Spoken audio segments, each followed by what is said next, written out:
አንድ ጉዳይ በተደጋጋሚ ሲከሰት ያጋጣሚ የመሆን እድሉ ዝቅተኛ ነው። ምስራቅ አፍሪካ በትልቅ የእድር ድስት የሚመስል ሆኗል። 3-4 ሰዎች የሚያማስሉት የሚንተከተክ ድስት። ሶማሊያ፣ ሱዳን፣ ኢትዮጵያ፣ ኤርትራ ያዘለቀቅ የሚል በረደ ሲሉት የማይቀዘቅዝ መፈናቀልና ግጭት ያልተለየው ቀጠና ውስጥ ይገኛሉ። ከሰሞኑ በሱዳን የተከሰተው እልቂት አንዱ ማሳያ ነው። እዚህ ቀጠና ላይ ከጦርነቱ ጀርባ አንዲት ሀገር ስሟ ተደጋግሞ ይነሳል። ይህችው ትንሿ ሀገር የተባበሩት አረባዊት ኤምሬትስ ናት። አረብ ኤምሬትስ አቡዳቢ እዚህ ቀጠና ላይ እጅግ በጥብቅ የምትፈልገው ጉዳይ አለ። እናም ኮሽ ባለ ቁጥር ዞር ብላ ታያለች። ኢትዮጵያና ኤርትራ ወደ ግጭት ከገቡ ቀዳሚ ተሳታፊ ልትሆን እንደምትችል የብዙዎች ግምት ነው። ለመሆኑ አቡዳቢ በዚህ ቀጠና ምንድነው የምትፈልገው? እስከ ፍጻሜው አብራችሁን ቆዩ። ገንብቶ በማስረከብ የሚታወቀው ዳኮር ሪል ስቴት በመሃል አዲስ አበባ ጀሞ 1 ግንባታቸው 90% እንዲሁም 40% የደረሱ ቤቶችን በ10% ቅድመ ክፍያ ብቻ ለሽያጭ አቀረበ። በአንድ ወለል ላይ 3 አባወራ ብቻ በቂ የሆነ የመኪና ማቆሚያ ከሰፊ አረንጓዴ ስፍራ ጋር አቀረበላችሁ። ባለ 1 መኝታ 80 ካሬ፣ ባለ 2 መኝታ 110 ካሬ እና 118 ካሬ፣ ባለ 3 መኝታ 135 ካሬ 70/30 የባንክ ብድር አመቻችቶ ከ623 ሺህ ብር ቅድመ ክፍያ ጀምሮ የመኖሪያ ቤቶችን ለሽያጭ አቀረበ። ለበለጠ መረጃ በ0911 057674 0933 21 9065 ይደውሉ። ዳኮር ሪል ስቴት በልዩነት የተገነባ። ከሰሞኑ በሱዳን በተፈጠረው ዘግናኝ ድርጊት ዓለም አቀፍ ክሶች በብዛት እየተሰሙ ነው። አልፋሸር ከተባለች ከተማ በአንድ ጀንበር ከ2000 በላይ ዜጎች የተጨፈጨፉ ሲሆን ከ60 ሺህ በላይ ህዝብ ተፈናቅሏል። ይህን ያደረገው በጀነራል መሐመድ ሐምዳን ዳጋሎ የሚመራው የፈጥኖ ደራሽ ጦር ነው። ይህ ጦር በዓለም አቀፍ የወንጀለኞች ፍርድ ቤት መቅረቡ የሚቀር አይመስልም። ከዚህ ጦር ጀርባ አንዲት ሀገር አለች፣ የተባበሩት አረባዊት ኤምሬትስ። ከሱዳን፣ ከኢትዮጵያ፣ ከኬንያ፣ ከደቡብ ሱዳንና ከሌሎች የምስራቅ አፍሪካ ሀገራት የምትፈልጋቸው ነገሮች አሉ። ይህች ሀብታም ሀገር ዋነኛ የገቢ ምንጯ ወርቅ ነው። ኢንቨስትመንትና ነዳጅ እንዲሁም ቱሪዝምም ይጠቀሳሉ።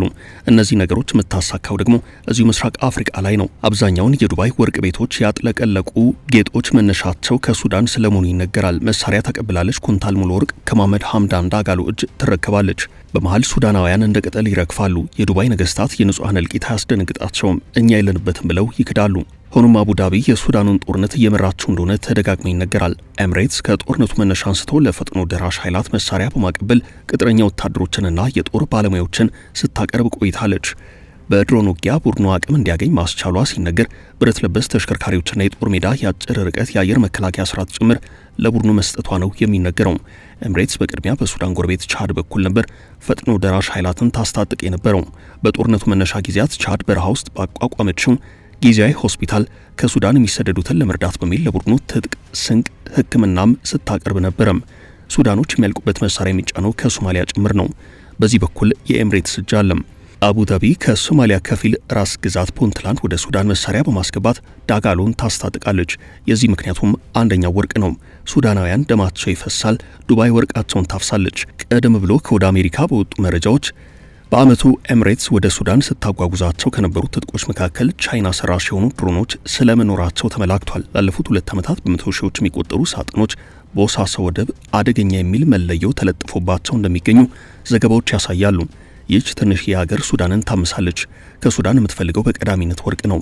ኤምሬትስ የምትከተለው ዘዴ ቀደም ብለው ምዕራባውያን ቅኝ ገዢዎች ከተከተሉት የነበረውን አጣልተ ዝረፍ የሚለውን ዘዴ ነው። አቡዳቢ ምስራቅ አፍሪካ ላይ መሬትም ትፈልጋለች፣ ውሃ ያለው መሬት ትፈልጋለች። ለዚህ እጅግ ሰፋፊ የሆኑ የእርሻ ቦታዎችን እየገዛች የራሷ በማድረግ ላይ ትገኛለች። ኢትዮጵያና ሱዳን ሲወዛገቡበት የቆዩትን አሁንም ውዝግቡ ያልተፈታውን የአልፋሽጋ አካባቢ ኤምሬትስ አይኗን ከጣለችበት ቆይታለች። አቡዳቢ ሀብታም ናት። ሀብታም የሆነችው በነዳጅና በቱሪዝም ነው። ኢንቨስት ማድረግ ትፈልጋለች። በተለይ ግብርና ላይ ከፍተኛ ፍላጎት አላት። ምክንያቱም ይህች ሀገር በረሃማ ከመሆኑ አንጻር ሊታረስ የሚችል መሬት የላትም። ቢቢሲ እንደዘገበው በፈረንጆቹ 2023 የዓለም ባንክ መረጃ እንደሚያሳየው 0.7% ብቻ የሚሆነው የሀገሬው መሬት ነው የሚታረሰው። ከ85 እስከ 90% የሚሆነው ምግቧን ከውጭ የምታስገባው አቡዳቢ በ2018 ብሔራዊ የምግብ ደህንነት 2051 ስትራቴጂ የተባለ ዓመቱን ሙሉ ለመላው ዓለም ደህንነቱ የተጠበቀ የተመጣጠነና በቂ ምግብ በማቅረብ ረገድ ረሃብን ዜሮ ለማድረስ ዓላማ የሰነቀ እቅድ ይፋ አድርጋለች። ይውጥኗን ለማሳካት የእርሷን መሬት አልቆፈረችም። ይልቁንስ ፊቷን ተፈጥሮ ወዳደላላቸው የምስራቅ አፍሪካ ሀገራት አዙራለች። ወርቅ ላላቸው የጦር መሳሪያ ይዛ፣ መሬት ላላቸው ገንዘብ ይዛ እየመጣች ነው። ኤምራቲ ከኢትዮጵያ ጋር ያላት ግንኙነት እጅግ ጥብቅ ነው። በኢትዮጵያ ሰፊ የእርሻ ፕሮጀክቶችን እየከፈተች ነው። farmlandgrab.org የተባለ ድረገጽ የኤምሬትስ ኤሊት አግሮ ፕሮጀክትስ የተባለው ኩባንያ በኢትዮጵያ ስንዴ ማምረት ለመጀመር ውጥን እንዳለው ከ2 ዓመታት በፊት ዘግቦ ነበርም። ኩባንያው ስንዴ ላይ የጨመረ ባለው ፍላጎት ምክንያት በኢትዮጵያ ለማምረት እያጠና መሆኑን የገለጸ ሲሆን የስንዴ ምርቱ ወደ ኤምሬትስ የሚላክና ለኢትዮጵያ ገበያ የሚቀርብ መሆኑም በዚያኑ ዘገባ ላይ ተመላክቷል። በተለይ ጠቅላይ ሚኒስትር አብይ አህመድ ወደ ስልጣን ከመጡ ወዲህ አገራቱ ዲፕሎማሲያዊ፣ ፖለቲካዊ፣ ኢኮኖሚያዊና የደህንነት ግንኙነታቸውን በከፍተኛ የመሪዎች ጉብኝት በንግድና ኢንቨስትመንት አሳድገዋል። ከኢትዮ ኤርትራ ውጥረት ጀርባ የኤምሬትስ እጅ ሊኖር ይችላል የሚል ጥርጣሬ በዋነኝነት ይነሳል።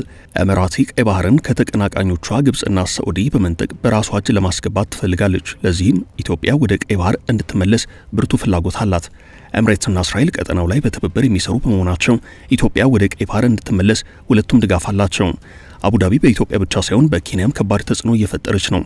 ኬንያ ላይ በተመሳሳይ ፍላጎት ዋርሻ ነው። ባለፈው ሐምሌ ወር አልዳህራ የተባለ የዱባይ ኩባንያ በ150,000 ሄክታር መሬት ላይ ምግብ ለማምረት የ97 ሚሊዮን ዶላር የመግባቢያ ስምምነት ፈጽሟል። ልክ እንደ ኢትዮጵያ ሁሉ 80% የኬንያ መሬት በከፊልና ሙሉ ለሙሉ ሊታረስ የሚችል ነው። የተባበሩት አረብ ኤምሬቶች ጥቅም ፈልጋ ስትመጣ ፖለቲካ ጭምር አብሯት አለ። በተለይ በሱዳን እያደረገች ያለችው ነገር ሌሎች በጥርጣሬ እንዲመለከቷት እያደረገ ይገኛል። ምስራቅ አፍሪካ ላይ ጅቡቲና ኤርትራ ኤሚራቲን አትድረሽብን አንደርስብሽም ብለዋታል። አቡዳቢ በምስራቅ አፍሪካ ካሉ ግጭቶችና ውጥረቶች ጀርባ እጇ እንዳለበት በተደጋጋሚ ይነገራል። ከኢትዮጵያ የቀይ ባህር ጥያቄ ጀርባ የተባበሩት አረብ ኤምሬቶች ድጋፍ እንዳለ ተደጋግሞ ይነገራል። ለዚህ ደግሞ የኤርትራ መንግስት በተደጋጋሚ የቀይ ባህር አጎራባች ሀገራትም ሲከሱ ይሰማሉ። ከወራት በፊት የጅቡቲ የተባበሩት አረብ ኤምሬቶች ምስራቅ አፍሪካ ቀጠናውን እያተራመሰች ነው ስትል ወቅሳት ነበረም። የጅቡቲው ፕሬዝዳንት ኦማር ጌሌ የተባበሩት አረብ ኤምሬቶች በአፍሪካ የምታካሄደው የ110 ቢሊዮን ዶላር ኢንቨስትመንት በኢኮኖሚ ልማት ሽፋን ወታደራዊ መስፋፋትን በውስጡ ያዘለ ነው ሲሉ ወቀሳ አቅርበዋል። ፕሬዝዳንቱ ቀጠናው እንዳይረጋጋ ያደረገች ያለችው ኤሚራቲ ናት ሲሉ የከሰሱ ሲሆን ከቅርብ ጊዜያት ወዲህ በወደብና በቴሌኮሙኒኬሽን በመሳሰሉ ቁልፍ መሰረተ ልማቶች ላይ የሚታዩ አጋርነቶች ምጣኔ ሀብታዊ እንድምታ ሳይሆን የአፍሪካ ሀገራትን ሉዓላዊነት ጥያቄ ውስጥ የሚከት ወታደራዊ ድብቅ ተልዕኮ ያላቸው ናቸው ሲሉም አያይዘው ገልጸዋል። የተባበሩት አረብ ኤምሬቶች በአሁኑ ሰዓት በዓለም አቀፍ ደረጃ ተጽዕኖዋ እየጨመረ ነው። በተለይ ከእስራኤልና ከአሜሪካ ጋር ያላትን ወዳጅነት በመጠቀም የቀይ ባህር ቀጠናን ለመቆጣጠር የምታደርገው ጥረት ወደፊት እየገፋ ነው። ከኢትዮጵያ የቀይ ባህር ጥያቄ ጀርባ የተባበሩት አረብ ኤምሬቶች ድጋፍ ታደርጋለች በሚል በተደጋጋሚ ስሟ ይነሳል። ከኢትዮጵያ የውጭ አጋሮች መካከል የተባበሩት አረብ ኤምሬቶች ቀዳሚዋ ናት። ለኢትዮጵያ ጥብቅ ወዳጅ ማናት ቢባል መልሱ ኤሚራቲ ነው። በእርግጥ የተባበሩት አረብ ኤምሬቶች ወዳጅነቷ ከኢትዮጵያ ጋር ነው ወይንስ ከኢትዮጵያ መንግስት የሚል ጥያቄ ይነሳል። አሁን እንደ ሀገር ለኢትዮጵያ ታማኝ ወዳጅ የምትባለው ምናልባት ኢትዮጵያን አንድ ዞን የምታክለው ነገር ግን የዓለም ሀያል ለመሆን የምታልመው የበረሃ ገነት የተባበሩት አረብ ኤምሬቶች አቡዳቢ ናት። በኢትዮጵያ ውስጥ ካሉ ግዙፍ ፕሮጀክቶች ጀርባ ይህች የመጠን ትንሽ የአቅም ትልቅ የሆነች ሀገር አለች። በአዲስ አበባ እየተገነባ ነው ከሚባለው የጫካ ፕሮጀክት ጀርባም የዚህች ሀገር እንቅስቃሴ እንዳለ ይታመናል። በነዳጅና በቱሪዝም ራሷን የገነባቸው የተባበረችው አረባዊት ኤምሬትስ አቡዳቢ በምስራቅ አፍሪካ ውስጥ ያላት እጅ በእጅጉ የረዘመ ነው። ይህች ሀገር አድራጊ ፈጣሪነቷ በጠቅላላው በምስራቅ አፍሪካ ላይ በግልጽ እየታየ ነው። ለኢትዮጵያ ደግሞ ያላደረገችው የለም። ቢሊዮን ዶላሮች ድጋፎች ከእርሷ ወገን የመጡ ናቸው።